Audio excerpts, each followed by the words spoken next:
What is up guys, Speed here, back with another video, and today I'm going over the strongest lane combos in Dota 2. I'm personally a big fan of playing with friends and just testing out different lane combos. I also greatly enjoy following the pro scene and seeing what they do in order to come out on top of the laning stage. Hopefully with some of the advice and lane combos I can give you here, you can stomp your lanes and then snowball through the game.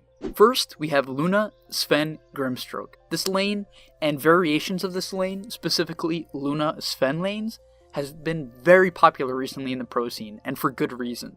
Lunar Blessing, in addition with Sven's Warcry, makes any strength hero, and even other heroes such as intelligence heroes, completely unkillable.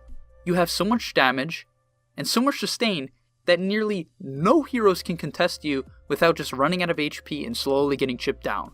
In addition, with Luna and Sven, you already have a mini stun and a stun, and in addition with Inkswell from Grimstroke and the potential silencer slow, you can catch literally anybody. It's very hard to survive this combo of spells, and you will get a free farm Luna almost every single game. Next up, we have Dark Seer and Earth Spirit. Now, this is a combo where if you're not comfortable with the heroes, that you must practice in unranked before you try it in ranked. It's not that easy, because what it typically entails for maximum efficiency is that you cut the first wave behind the tier 1 and in front of the tier 2 tower. If you don't know how to do this, essentially you have to shell both the Dark Seer and the Earth Spirit, and then block the creep wave so it dies. If you're not comfortable with doing this, it's not the end of the world. You still can play the lane normal, simply because the potential for this lane is so great.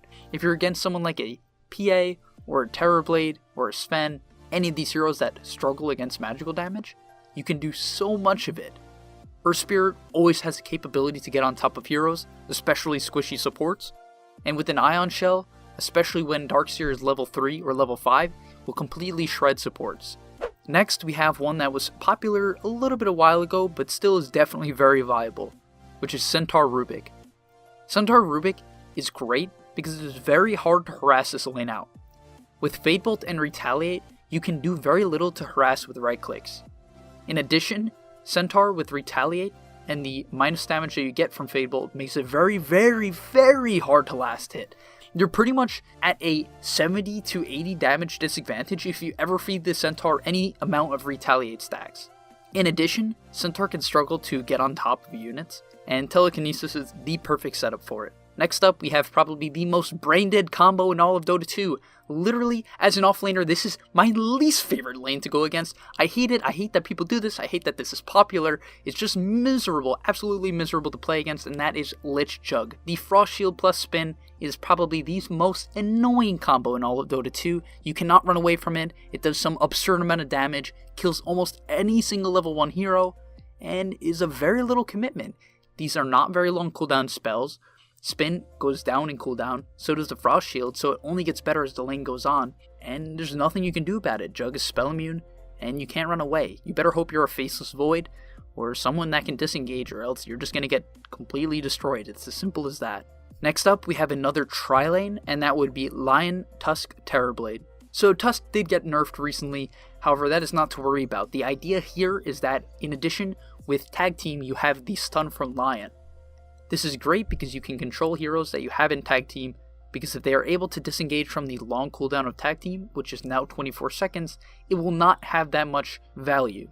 But because Lion is able to keep them in Tag Team, if you have a Metamorphosis going as well, in addition with TB Illusions, you're going to absolutely shred and secure a lot of farm for your TB. This is why this lane is strong. TB is not necessarily the best carry, if you really strictly want to go for kills, but it is one of the strongest lane combos because it is great for the game as well. Next up, we have IO Batrider. I played a game recently of IO Batrider and I put it on the list simply because of that game. It just felt incredibly strong. I laned against a Jug Bane lane. That is one of the scariest lanes. You have a ton of damage from Bane, a hero that is near impossible to trade with for the majority of heroes, and a Jug. Spin is obviously super deadly, but because of Tether, and all the sustain that IO gives now, you can never die.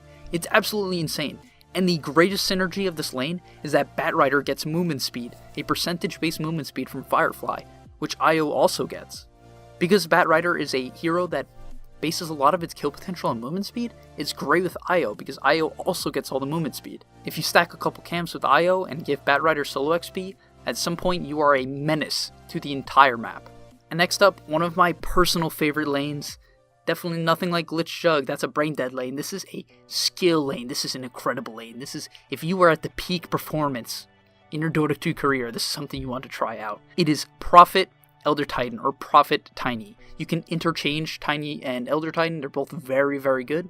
The idea here is that you have a Nature's Prophet and then a frontline hero.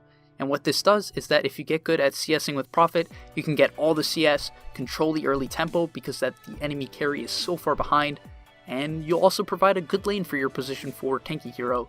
And both Tiny and Elder Titan with items are incredibly scary. So I really like putting them with Prophet, as you can almost always have a good laning stage. Next up, we have a combo that is definitely not in the meta right now, but it is super, super good. And if you're a big fan of Morphling or Undying, I would definitely recommend trying this combo out. Undying Morphling is super, super hard to play against. Undying will always lower the HP of the enemies against Morphling and provide a shield for Morphling. One of the greatest weaknesses of Morphling in lane is the ability for him to get pressured at level 1 when he is incredibly weak. Undying negates this in the majority of lanes, and because of this, when Morphling does hit his level 2, level 3, level 4, they'll be low because of the Undying harass, and often Morphling will be able to pick up kills and completely run over the lane due to his high base damage and good start. Coming towards the end is one of my favorite hard carry position 5 matchups that I think is very underrated, which is Dazzle Troll. This is the ultimate slow harass lane. It's pretty much, I really don't know if there's any other lane that comes close to sustaining against this. Of course, you have IO lanes, but here, it is near impossible to harass Troll with the majority of heroes. It's near impossible to man up against Dazzle with the majority of heroes, and in addition with the mischance, you can pretty much never go on Dazzle. Troll can always protect the Dazzle, and if you misstep even the slightest bit, similar to Lich Troll, if you step up even a little bit too far, you're going to get poison touched and slow, ran down, and that's the end of your life. There's nothing you can do. Troll will always keep the poison touch on you, and you'll just tick out. Next up, we have Abaddon and Jakiro. This is probably my most underdog lane within this. I feel like a lot of the other lanes are definitely known about or widespread, but this is one that is definitely not that popular, as the heroes are not too popular right now. Jakiro is very reliable support and usually is pretty good in every single meta for specific lanes, as he provides good harass and minus attack speed. In addition, he provides tower pressure. Abaddon also provides tower pressure. With these two together, if you come out ahead in lane, you can take every tower on the map in seconds. It's actually insane. Abaddon's passive plus Liquid Fire is probably one of the best pushing combos in the game. In addition, Abaddon's shield plus Jakiro's Q makes it really, really hard for them any lane to trade with you. Even a lane like Troll Dazzle, it's not too easy, simply for the fact that it's very, very hard to man up, as you can purge the majority of spells such as Poison Touch with the Abaddon shield, and you can slow attack speed, so it's very hard to man up because of Jakiro. And finally, the last lane I'm going to give you guys is Caudill Chaos Knight. This has started to come into fruition recently, and I think it is going to stay in the meta. This lane is absolutely insane. With the changes to crit, CK is one of the tankiest laners now, and his only main issue is a lack of mana. Well, guess what? You have Caudill. You solve all the problems. CK has very little laning problems with Caudill. You have plenty of damage. The lack of damage that can come out from CK in the early game is completely negated, simply because Caudill's blast is so much, and you'll never miss a Caudill blast because you set up it with stun. It's the match made in heaven. CK needs mana, Caudill needs setup. They both give each other what they need. It's absolutely incredible.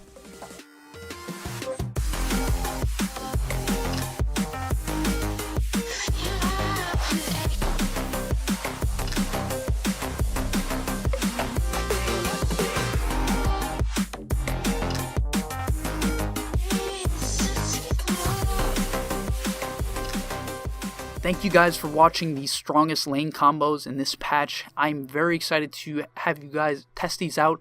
Definitely go ahead, run them in your pubs, and let me know how they go in the comment section down below. I think these are very, very strong and can provide you with a lot of free MMR. If you see one of the supports picked, you can pick the core, or if you see the core picked, you can pick one of the supports. It is very effective and can definitely get your cores up to a good start and keep the team mentality very, very high.